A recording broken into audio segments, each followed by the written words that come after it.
Stephen Strange, more commonly known as Doctor Strange, is a vastly different character than what we've seen from existing Marvel movies. Unlike other heroes, with the partial exception of Thor, he's entirely magic-based, with punching someone really hard taking a backseat to incantations and sorcery, though sometimes he does just punch someone really hard. So who is Stephen Strange? Let's get into it. First appearing in 1963, Doctor Strange, like many Marvel characters, was born out of tragedy. As a super wealthy, arrogant genius with a goatee, no, sorry, not him. He's a different guy. Stephen Strange began as a world-renowned neurosurgeon and generally considered egotistical prick. Initially, his only interests were in his earnings and material possessions. However, a car accident changed all of this, leaving his body severely crippled, in particular his beautiful George Costanza surgeon hands.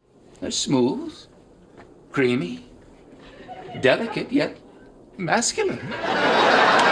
And although they were miraculously saved, they suffered extensive nerve damage. His career as a surgeon was over, and with his unwillingness to take on the role of a teacher or consultant, Strange left the medical industry in search of a cure. After exhausting his extensive fortunes on numerous alternative methods to get the use of his hands back, his search eventually led him to Tibet, specifically to the palace of the Ancient One, a sorcerer who, although flat out refused to cure him, offered Strange the opportunity to stay and learn the mystic arts. Not known to Strange at the time, but the Ancient One had an eye on him for a while, knowing that one day he could be the perfect candidate to take over the role of Sorcerer Supreme. Which he did, but only after several years of training, learning some humility, and assisting numerous Marvel teams with superheroing, something he was initially reluctant to do.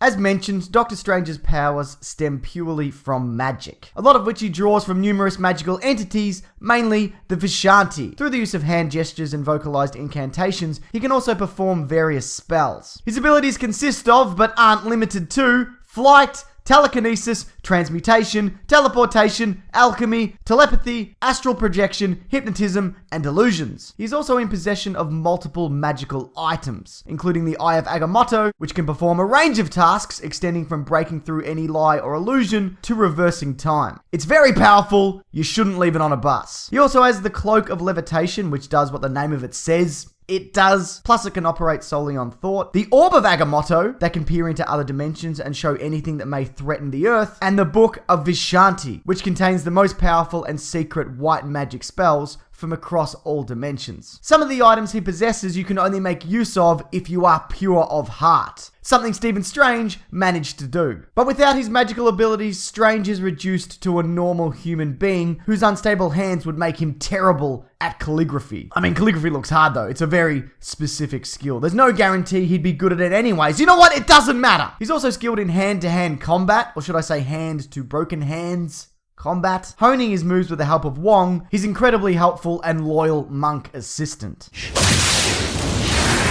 As mentioned, because he is just human, like me and presumably you, if caught off guard, he can be susceptible to physical attacks. Like the time Bruce Banner lured him close during the events of World War Hulk and then was like, BAM! Broken hands! Again! He's also left vulnerable during astral projection, can be hurt, weakened, or killed with magical attacks, such as the time he was shot with the gun that Hitler killed himself with, is apparently weaker against science-based opponents, and in the same way that science can't replicate magic, his magic can't replicate any scientific discoveries. Working to his advantage though, through a contest with death, he also gained the ability to cease aging, which also makes him impervious to disease. So unlike many Marvel characters, his age hasn't been retconned, making his birth year still 1930.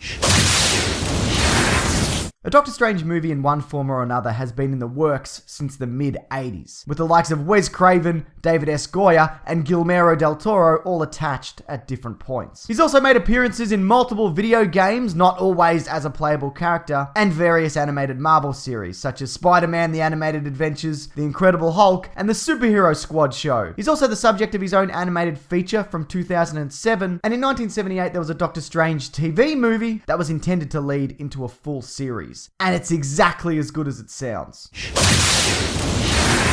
Doctor Strange's villains are only matched in numbers by my inability to pronounce most of them. Chthon, Vishimajoris, Stygyro,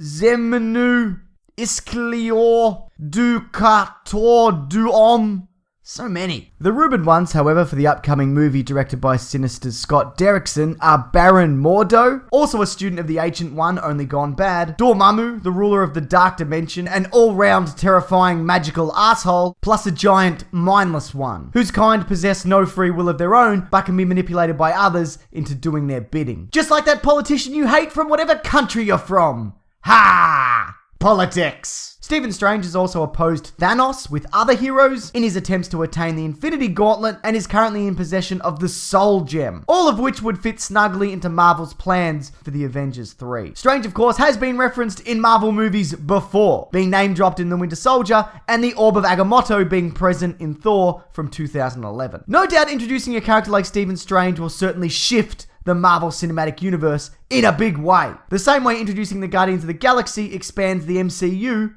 off-world. So there you have it. If you'd like to know more about a few other Marvel heroes from upcoming movies, you can find a couple of videos on that on my channel. And if you want to know more about Doctor Strange, then you're in luck, sort of. This Monday's episode of my podcast, The Weekly Planet, looks at all things Doctor Strange, including stories you should read and where the movie might take inspiration from. You can find that linked below or at the terrific comicbookmovie.com. But who would you like to see take on the Doctor Strange mantle? That's another thing we're going to talk about on the podcast, by the way, but I'd love to hear your thoughts. Also, if I missed anything you believe is essential Doctor Strange, please feel free to leave your thoughts below or via my Twitter and Facebook pages, both ending in Mr. Sunday Movies. I would love that. Thanks everyone. Enjoy your week.